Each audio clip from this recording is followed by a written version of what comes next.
안녕하세요. 3년 연애 끝에 얼마 전 결혼을 했는데 결국 이혼을 결심한 30대 여성입니다. 저도 남들처럼 사랑하는 사람과 가정을 꾸리고 저랑 남편 반반씩 닮은 아이를 낳고 그렇게 평범한 가정을 꾸리고 싶었는데 인생이 참으로 쉽지가 않네요. 남들이 미리부터 시댁 식구들 만나봤자 좋을 거 없다고 해서 남편한테 프로포즈를 받고 나서야 시댁 식구를 만나기 시작했거든요. 그런데 생각해보면 그게 오히려 문제였나 싶기도 해요. 진작에 이상한 집구석인 걸 알았더라면 괜히 제 인생에서 3년이란 시간을 남편과 낭비할 이유도 없었을 테니까요. 남편하고는 지인의 소개로 만났어요. 다만 처음부터 남녀 사이로 연애나 결혼을 목적으로 두고 만났던 건 아니고 제가 당시 취미생활이 하나도 없어서 이것저것 시도를 해보는 중이었거든요. 그런데 지인 중 한 사람이 그 얘기를 듣더니 자기가 아는 사람이 사진을 정말 잘 찍는다면서 한번 그 사람한테 배워보는 게 어떻겠냐는 거예요. 그래서 얼떨결에 남편을 소개받았습니다. 하지만 솔직히 남편의 사진 실력은 제 기대 이하였어요. 못 찍는 건 아니었지만 우와 대단하다 소리가 나올 정도는 아니었거든요. 그런데 사진 실력과는 별개로 남편하고 말이 잘 통했어요. 소위 쿵짝이 잘 맞았다고 해야 할까요? 그래서 사진을 핑계로 남편이 저에게 먼저 데이트 신청을 했고 저는 못 이기는 척 그런 남편과 약속을 잡았죠. 그리고 2달 이후엔 정식으로 사귀는 사이가 되었고요. 사귀는 동안 서로 가족 이야기를 한다거나 그런 일은 거의 없었어요. 사실 남편이나 저나 직장 생활로 바쁘다 보니 일주일에 한두 번 보는 게 전부였고 그 시간도 그다지 긴 건 아니다 보니 서로에게 집중하기 바빴지. 그 외에 관한 것은 그다지 궁금해하지도 묻지도 않았거든요. 하지만 작년 늦가을 남편에게 프로포즈를 받으면서 처음 시부모님을 만나게 되었네요. 시부모님에 대한 첫인상은 솔직히 그다지 좋을 것도 나쁠 것도 없었습니다.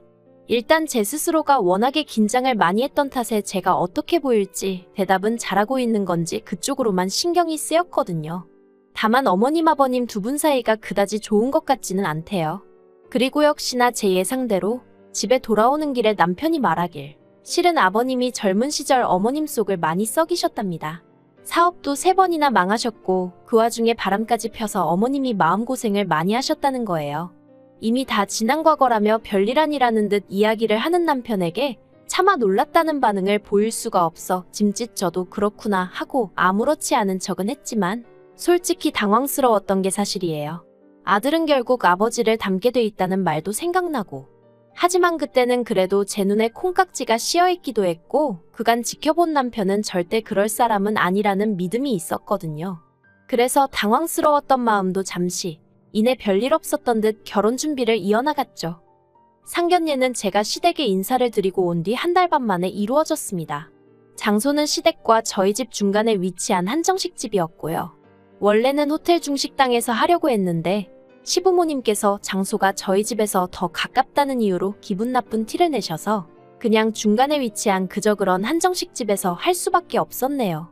게다가 상견례가 시작되고 얼마 되지 않아 서로 가벼운 대화가 오가기도 전에 시부모님께서 다짜고짜 저희 집에선 얼마나 지원해 주실 수 있냐고 한 2억쯤 가능하냐고 물으시대요.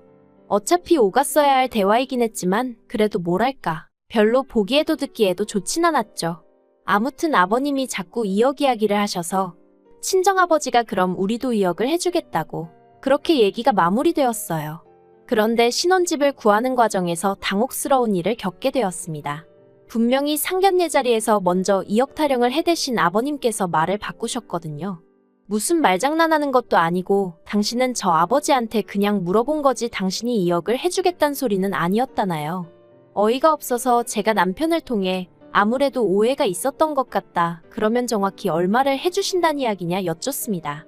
그리고 남편이 전해온 아버님이 대답은 정말 할 말을 잃게 만들더군요. 저희가 당신한테 돈 맡겨뒀냐고 얼마를 해주건 감사합니다 하고 받으면 되는 거지 벌써부터 자식들이 부모 재산을 가지고 묻고 따지고 하느냐고 괘씸하다 하셨다는 거예요. 그래서 친정에다 이 이야기를 그대로 전하니 친정 부모님이 뭐 그런 집구석이 있느냐고 결혼이고 뭐고 없던 걸로 하라셨습니다. 그래서 실제로 제가 남편에게 우리 부모님도 마음이 많이 상하셔서 당분간 결혼 이야기는 없던 걸로 하는 게 좋겠다 했어요.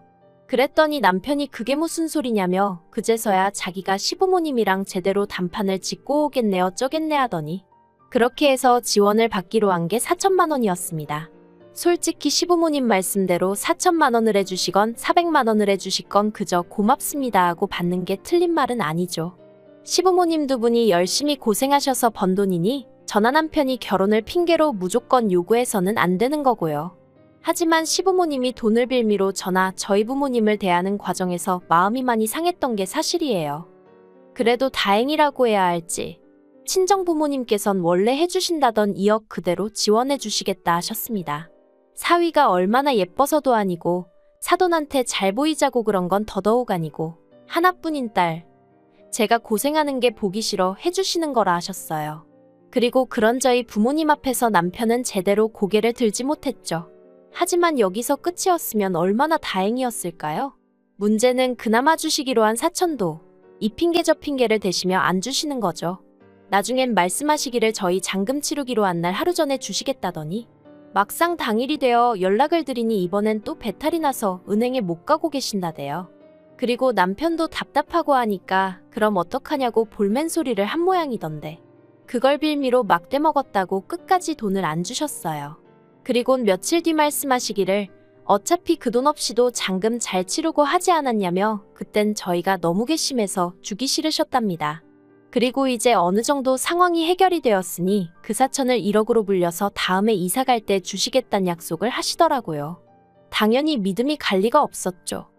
그래도 제가 파혼을 하지 않았던 이유는 딱 하나였어요. 매번 그럴 때마다 남편이 정말 죽을 듯이 저에게 미안해했거든요. 자기가 중간에서 역할을 제대로 못한 탓이다.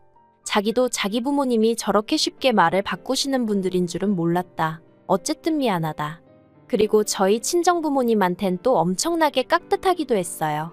사실 저희 친정아버지가 저를 무척 예뻐하시긴 하셨지만 늘 아들 하나 있었으면 하시는 걸 알고 있었거든요.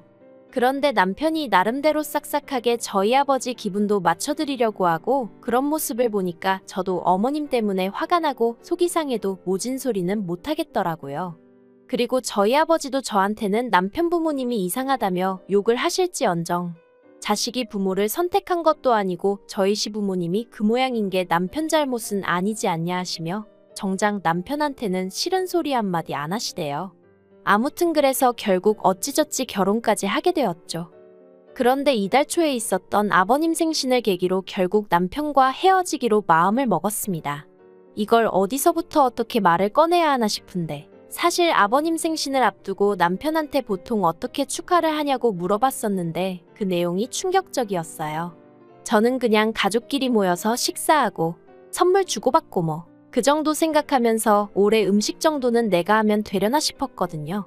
그런데 그게 아니라 매년 아버님 생신이 되면 아버님 형제분들이 전부 다 시댁으로 모인다는 거예요. 그리고 그 많은 손님 대접은 전부 어머님이 하신다고요.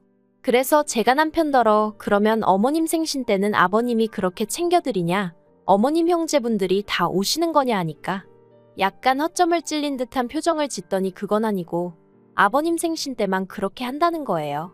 좀 황당하더라고요. 그래도 뭐 평생을 그렇게 해왔다 하고 어머님이 별 말씀 없으시다 하니 제가 이러쿵저러쿵 할 건 아니다 싶어서 더 말은 안 했지만요. 그런데 남편이 말이 나왔으니 말인데 이제 어머님 대신 제가 아버님 생신을 그렇게 챙겨드리면 좋을 것 같다는 거예요. 그래서 제가 싫다고 했습니다.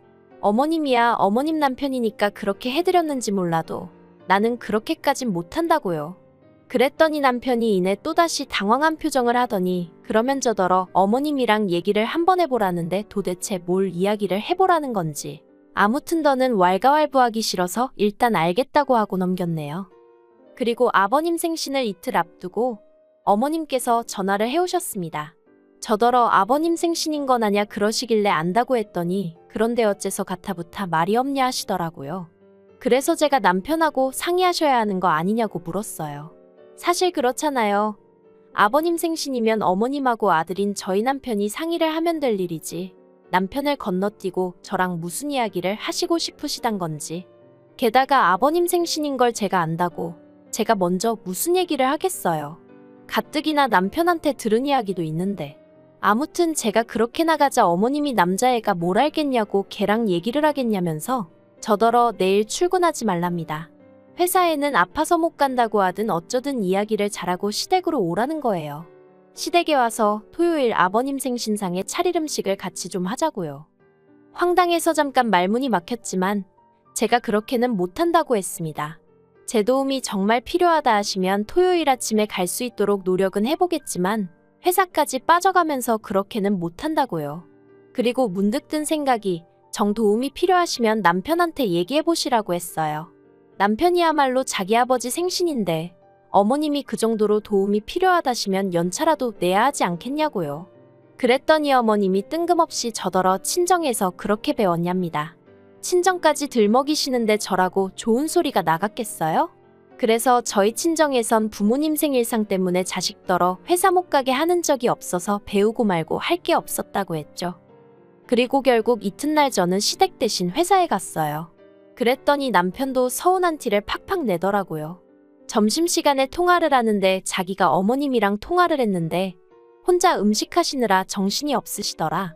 날도 더운데 정말 고생하시는 것 같다. 제가 도와드렸으면 정말 좋아하셨을 거다. 듣다가 너무 짜증이 나서 제가 남편더러 그러니까 당신이 총대 메고 나서서 이런 거 이제 하지 말자고 말씀드리라고. 무슨 형제분들까지 다 불러서 생신 축하를 받으시냐고. 어머니 고생하시는 거 안 보이냐고. 아들로서 그 정도 말은 할 수 있지 않냐 했어요. 그랬더니 남편이 제가 자기 아버지를 몰라서 그렇다면서.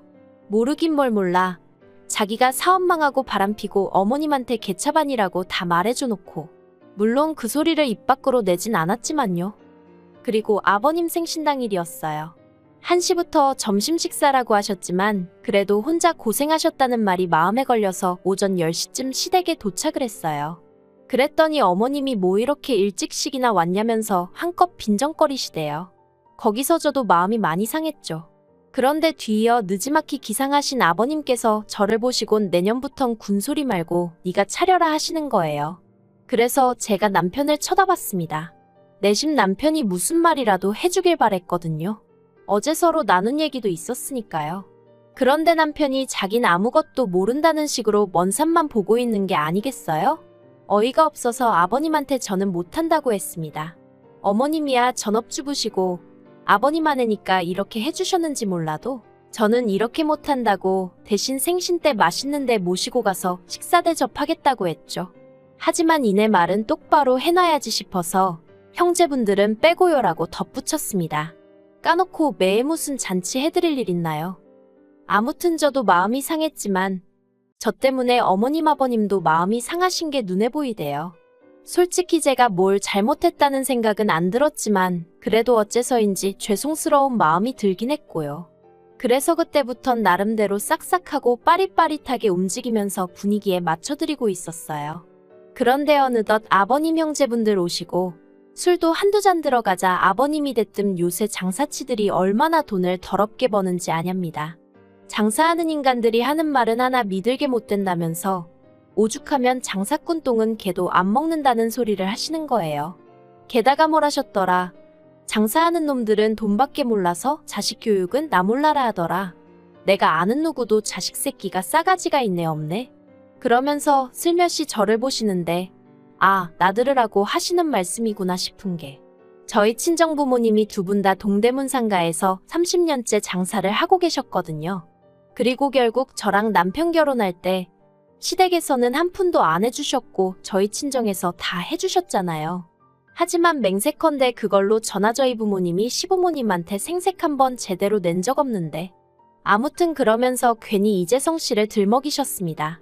당신들은 뼈대 있는 가문이지만 옛날부터 특이한 성씨들은 죄다 천한성 씨라면서 그리고 장사치들이 그 천한성 씨를 쓴다는데 제 성씨가 진짜 특이한 성씨거든요. 정말이지. 점점 열이 뻗치는 게 더는 못 참겠더라고요.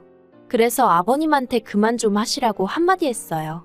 그리곤 에라 모르겠다 싶어서 요새도 누가 사람 성씨 따지고 그러냐고.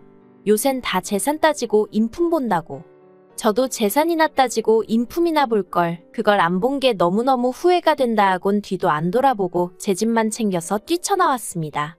그러자 남편이 불이 나게 쫓아와서는 그래도 이렇게 가면 어쩌냐면서 앞으로 시부모님을 어떻게 보려고 그러냐대요.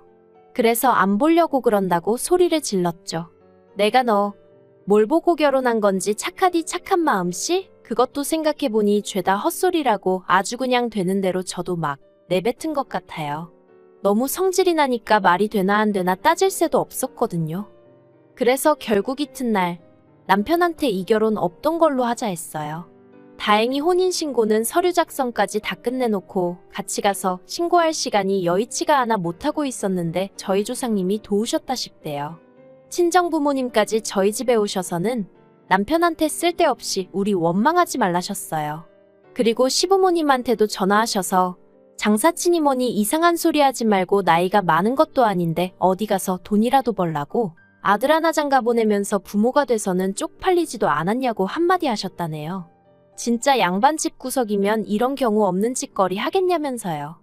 그리고는 뭐 결국 아버님하고 저희 친정아버지하고 서로 쌍욕하시면서 싸우신 것 같은데 저희 친정아버지 표정이 밝으신 걸로 봐서는 제가 걱정할 일은 없는 것 같습니다. 아무튼 이렇게 몇 달 만에 결혼 생활 종치고 나니까 여러 가지로 회의감도 들고 사람들 보기도 민망스럽고 정신이 없네요. 시간이 좀 걸리긴 하겠지만 그래도 더 깊은 수렁으로 빠지기 전에 발을 뺐다는 사실을 떠올리며 힘내서 이 시간도 견뎌봐야겠죠.